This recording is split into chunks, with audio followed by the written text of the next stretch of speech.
నమస్తే, clue today news కి స్వాగతం.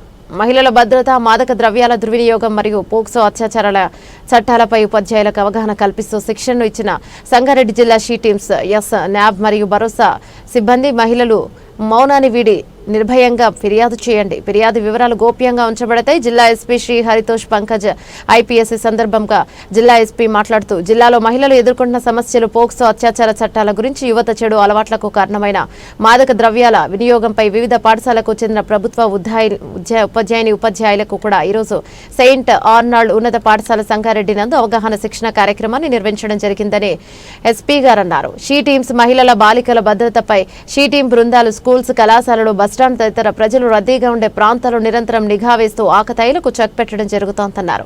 తరచూ పిల్లల అలవాట్లు, వారి స్నేహితులు వారు నివాసం ఉండే ప్రాంతాలను నిఘా ఉంచాలని, పిల్లలు మాదక ద్రవ్యాలకు అలవాటు పడినట్టు గుర్తించినట్లయితే న్యాబ్ నెంబర్ 8712656777 కు కాల్ చేసి సంప్రదించవలసిందిగా సూచిస్తూ, పిల్లల పట్ల పిల్లల తల్లిదండ్రులు ఏ విధంగా ఉండాలని, వారి ప్రవర్తనలో మార్పులను ఎలా గుర్తించాలని తల్లిదండ్రులకు అవగాహన కల్పించే విధంగా ఉపాధ్యాయులకు శిక్షణను ఇవ్వడం జరిగిందన్నారు. ఈ అవగాహన కార్యక్రమంలో షీ టీమ్స్, న్యాబ్ మరియు భరోసా సిబ్బంది ఉపాధ్యాయులను అవగాహన కల్పిస్తూ శిక్షణను ఇవ్వడం జరిగింది.